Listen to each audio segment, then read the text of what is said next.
So we're going to fix the slides, right? yeah, we're going to fix the slide. I think there's some technical issue. Before that, I'll quickly introduce myself. I'm Harshad. Don't try to pronounce my last name. It's tongue twister. You can call me HK. Everybody calls me HK. As a background, I grew up in India. I'm a chartered accountant by background. I did 4 years of audit back in India and then did my master's in the US. Since then, I've been working at top accounting firms. I was at KPMG for 7 years, and I'm with RSM, which is the 5th largest accounting firm, for the last 3 years. So during these 10 years in the US, I've been primarily focused on buy-side and sell-side due diligence for corporate acquirers and private equity acquirers. So I look at a lot of different businesses, looked at around 200 businesses over the last 10 years. Out of that, one of the areas I specialize in is cross-border M&A. So I lead Asia cross-border M&A for RSM nationally, and I've done close to 20 transactions in India, US corridor. So because of that, I lead the India M&A practice at RSM, and every US-India transaction kind of goes through me. Apart from that, I am quite active in the US-India corridor, organized 2 India events at Indian Consulate in conjunction with ACG. I don't know if you guys heard of ACG, which is a premier body focused on mid-market M&A in New York. They got 17,000 members, quite active in organizing events. So, long story short, US-India is quite a close topic to me personally, having grown up there. All my family is back there, and at the same time, having spent a decade in the US, I think I can try to compare and contrast India and US pretty effectively, I feel. Thank you everyone for inviting me here. It's kind of interesting. My both parents are attorneys, and I ended up becoming an accountant. And today I'm sitting in front of a lot of attorneys. So I told my dad, I was like, I didn't become an attorney, but I did make it to this event. So thanks for inviting me for that. So just to kind of set the context, when we talk about India, we all know 1.3 billion people, but I just want to kind of talk about what are we talking about. It's 1/3 the size of US. There are 29 states, 7 union territories, 18 national languages, 347 spoken languages. So every 50-60 miles, you have a different region, different language, different country. So it's quite diverse, but what brings it together is a secular society, largest democracy on earth in terms of number of people. 28% live in urban areas, and 72% live in rural areas. There are 42 cities with more than 1 million population in India. Europe has only 35, just as a context. Pune, where I come from, has 2.5 million population. Seattle has 600,000 population, and Philadelphia has 1.5 million population. So there are a lot of largely populated cities in India, just as a high-level context. When you're talking about GDP, 2.4 trillion nominal GDP, purchase price adjusted is 8.64, which is the 3rd largest GDP. But when you look at per capita, there is a huge difference when it compares to the US or China, so largely a lot of people under the poverty line. So what India exports and what India imports, I think this is quite important to understand a country. India has a very strong service sector. So India exports a lot of software. I'm sure you've heard of at least one Indian who's into technology. There are a lot of Indians, engineers who are active in technology. A lot of agriculture products. 70% people live in rural areas. There is a lot of focus on agro-based industries, engineering goods, auto parts, pharmaceutical, textile, chemicals, ores, commodities. Who are the main export partners? European Union, US, UAE, China, Hong Kong.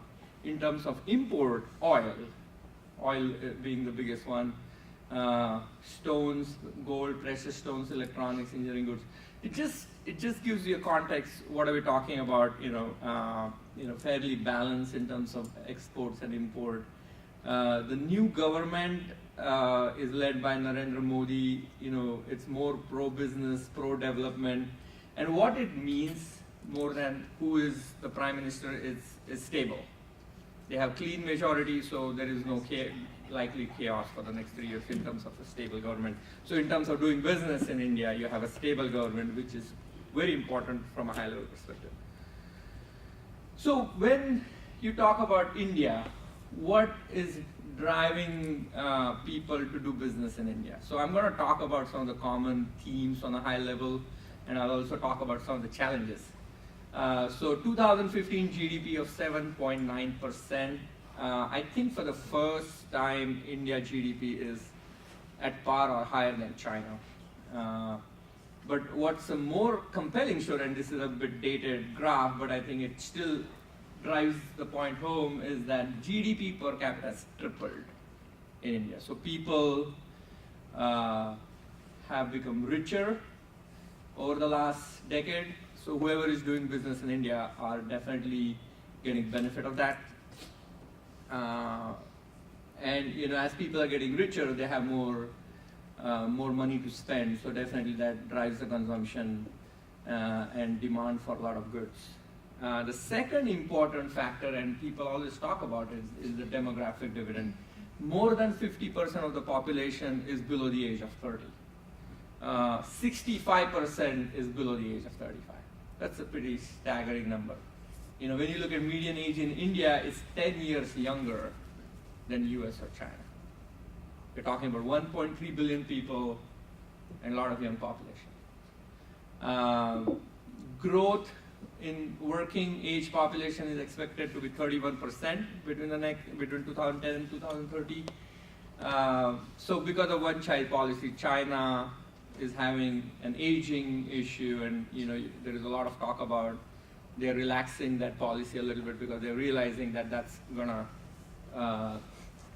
reduce their growth opportunities in the future.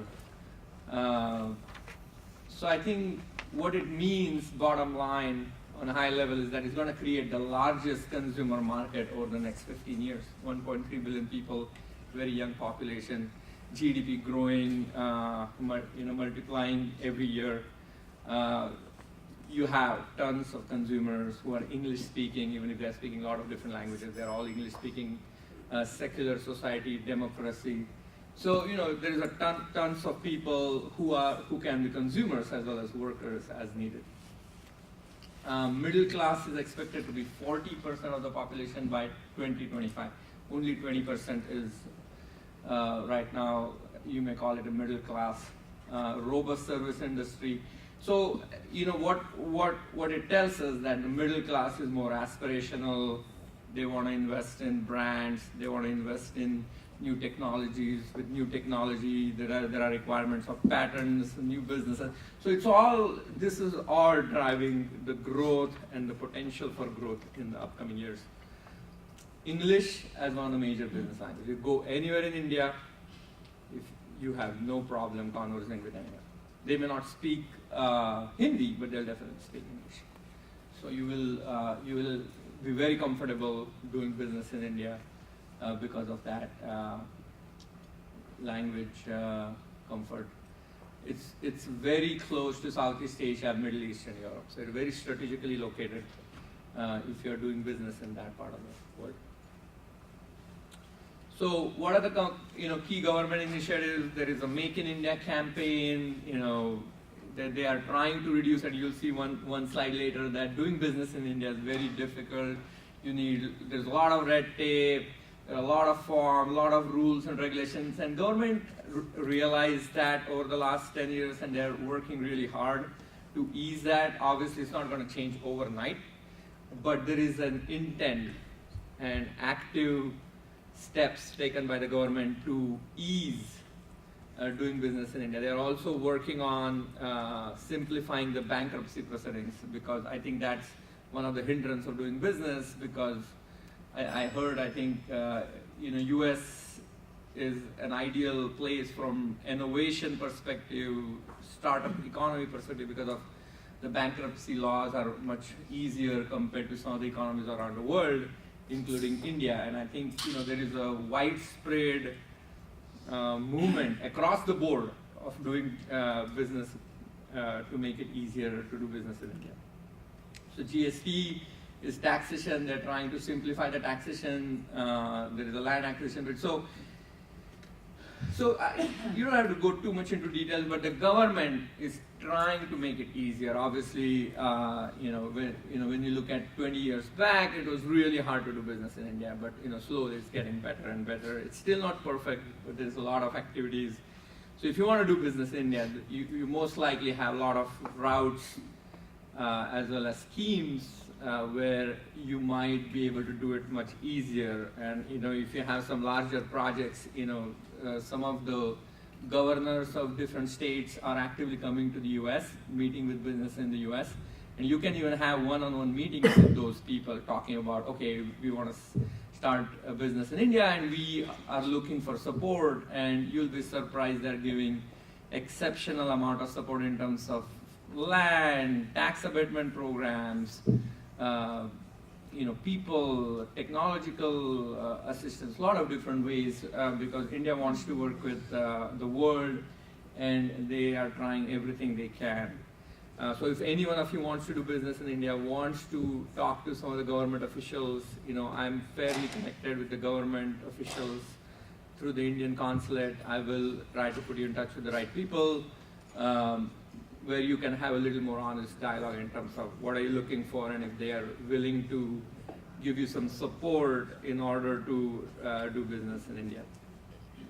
These are some of the developments in last 12 months. Obviously more than some of the bullet points. There's a lot of activity. The Indian Prime Minister is traveling around the world trying to talk through his initiatives, trying to make it easy to work with India, and it's showing up. When out of the 10 years of due diligence experience I have, I spent 15 months in Mumbai in 2011 and 12, and 70% of the acquisition in India are driven by cross-border, because everybody in the world wants to do business in India. So there are Japanese, UAE, US, European companies are trying to acquire businesses in India or trying to set up greenfield operations, and there is a unprecedented amount of activity in India. And I witnessed that firsthand when I was in India in 2011, 2012. I maintain really good contacts across both in India and US, so happy to help in any ways, whether it's an accounting question or a legal question or talking to government officials. And that's kind of seen from the foreign direct investment. In 2015, there was $59 billion of foreign direct investment compared to previous year where it never crossed 36 billion. So that's definitely the result of the government initiative, easing of rules and regulations, trying to work with businesses all over the world, and that's definitely helping getting a lot of investments in India. So, one of the things, as you can see, government is trying to digitize India. I think this is an interesting chart where you can see the internet penetration in India is 19%, when US has 87%. 1.3 billion people, only 19% have access to internet. When Japan has 86%, US has 87%, Brazil has 53%, China has 46%. So if that 19 becomes even 35, the opportunities for business through e-commerce, through all sorts of web-related applications is enormous.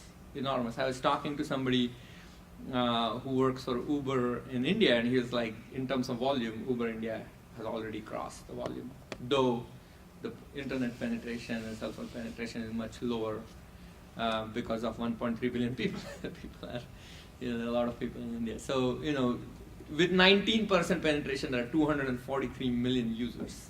So imagine that 19 becomes 40 or 50 and 60, which is definitely going to happen.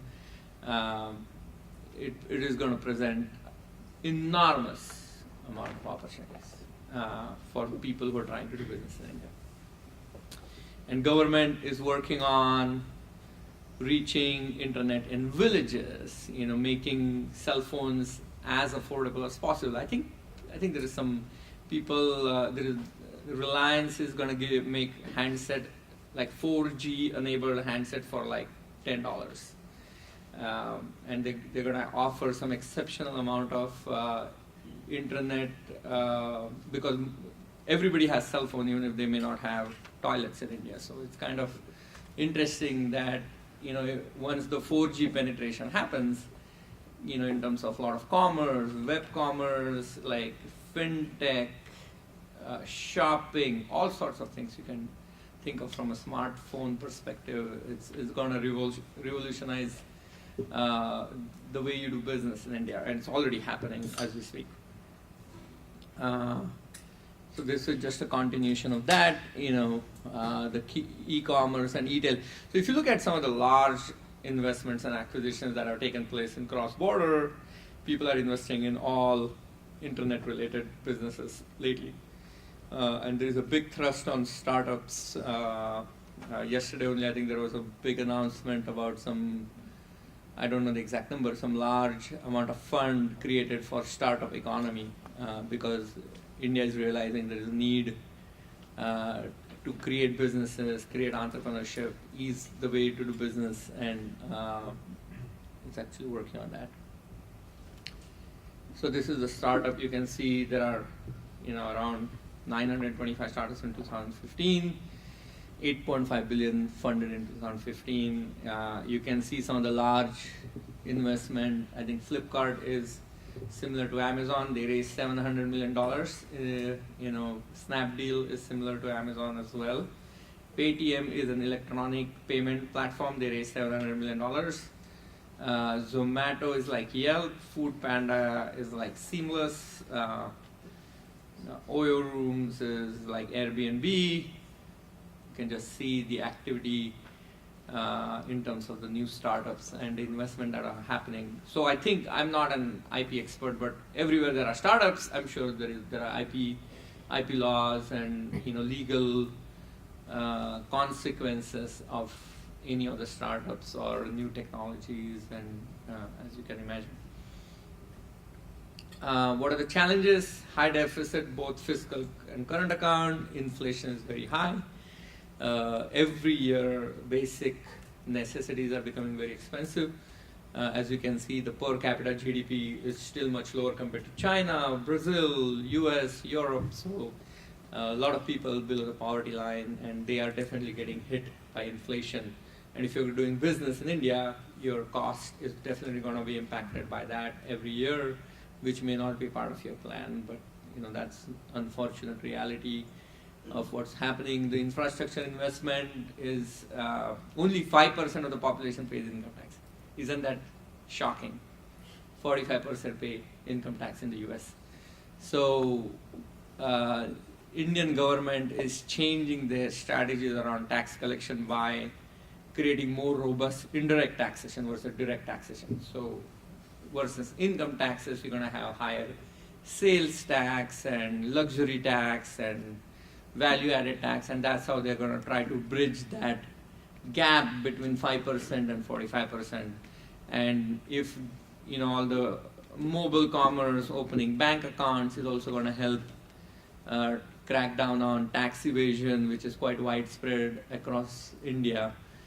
But that's going to take long time if you think about development perspective. Huge income inequality. There are, 95% of the country has assets below $10,000. It's pretty shocking. But Ease of doing business, clearly not the easiest place to do business. I think this is slightly dated, but still kind of makes the point. US ease of doing business is 4, India is 132, China is 91. China looks like a rock star in front of India. But it's changing. It's definitely changing. But it's going to take some time. This is some of the, since I'm in M&A, this is more M&A landscape. I deleted a lot of slides, but you can still kind of see the activity, when it compares to the US. There are, 1,200 transactions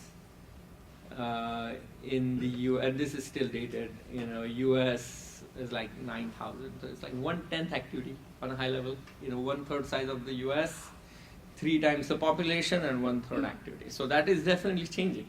It's going to change a lot over the next 10 years. And there will be a lot of activity in M&A as people are trying to grow inorganically. Outside businesses trying to come to India, they will also try to go this inorganic route, which will also propel some of the M&A activity. There's healthy inbound, outbound, a lot of Indian businesses acquiring business all over the world, a lot of businesses all over the world acquiring in India. So it's not only one-sided, it's definitely both-sided.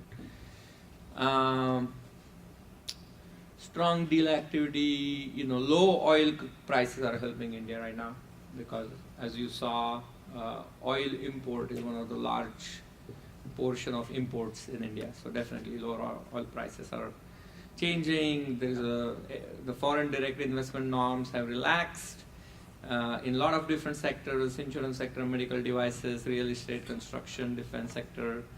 I'm not very up to date on that, but it's changing every day, and it's changing for better. So definitely something to think about. Key sectors to watch for. I had a big presentation on that, but you can just talk about some of the big ones. It's like, okay, healthcare is going to be big. India has only 0.5 million doctors out of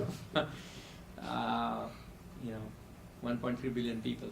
So there's a lot of shortage of doctors, nurses, beds, but it's changing. It's changing very rapidly. Healthcare is 70 billion industry. 70% is private spending. The insurance is not as active in India. Healthcare insurance is not as active. A lot of people pay out of pocket. That's changing slowly. It's expected to reach $280 billion by 2020. So that's one big one. Population, growing middle class, increasing purchase price, growth of infectious diseases, awareness of personal healthcare. So I'm sure in healthcare there are a lot of ways, and this is also one of the stats. India spends only 4.2% of its GDP on healthcare. US spends 17.4% on GDP. I think Europe spends less than 10%, if I'm not wrong. So that's 4.2 is definitely very low. I don't think it's going to go to 17 immediately, but I think it's definitely going to grow to, like, say, 10% over the next decade or so. This is some of the statistics about the spending. As you can see, UK is less than 10%, 9.8. Brazil is about 9% of GDP. Japan, US is obviously at 17%. We all know that. Number of beds, physicians per people. You can see number of beds are really low. Definitely that's changing, and that's where some of the investments are happening. That's where some of the international players are coming in super actively, as some of the foreign direct investment norms have relaxed over the years. And this is one insight into how the GDP, how the household consumption is going to split. As you can see right now, there is 55% of a dollar earned is spent on food. By 2025, that's going to come down to like 20%, and you're going to spend more money on transportation, healthcare, education, communication, personal products, and wherever you see the growth, that's where you're going to see a lot of activity and a lot of investment. So when people say, should we go to India? I always say yes and no. Yes, if you're going to think on a more fundamental level, if you're going to come into healthcare, technology, something which India doesn't have, you're going to be very successful. But you know, if you're going to be investing in something which may not be right timing for India, that may be quite speculative and may not really work. You know, there was a case study. You know, when Kraft acquired Cadbury, the first thing they did was they sliced the size of their chocolate bar into 1/4. So let's say a bar of chocolate costs $2. They started selling a small piece of chocolate for 30 cents. Their sales doubled in 12 months because of the income inequality. Not everybody can afford a $2 chocolate bar, but people can spend 30 cents on a chocolate. So you know, you gotta be looking at India in a different light. If you're going to use the same tricks of trade, you will not be successful. You know, McDonald's came with a Mac burger. It was a big failure. If you go to McDonald's, they have, I think, 50% of their menu is vegetarian right now, and it takes 45 minutes before you get to the counter. So they're extremely successful right now. They're extremely successful. So you gotta cater to Indian market. So Flipkart, which is like Amazon, you have an option to pay on delivery because nobody has credit card, nobody has bank account, but people are ready to pay cash on delivery. So their business increased tenfold just by changing prepay to postpay. You know, people have cash and they're ready to pay cash, but you got to understand how you're going to do business in India. So you have to change your business model to suit Indian environment, Indian realities, and then you'll be super successful in India. Education, obviously, you know, there is you can see students for teacher is quite shocking, and adult illiteracy rate is still quite high. So definitely a big area for growth. Public spending and education is much smaller compared to some of the developed economies. Real estate, number of people per household is still quite high, so the real estate continues to do well, and they will continue to do well. E-commerce, we talked about. Insurance and defense, as government is easing the FDI norms. You know, a lot of international companies are trying to do business in India. To summarize, as I said, you know, if you want to do business in India, you need to understand India really well, because if you just go and use the same formula, same methodology that you're using in US or Europe, it may not work. You will have to customize the business to local needs. You'll need to understand what works, what are the ground realities, and then you'll be super successful because of some of the positives we talked about. I think that's it. Thank you so much. Let me know if you have any questions.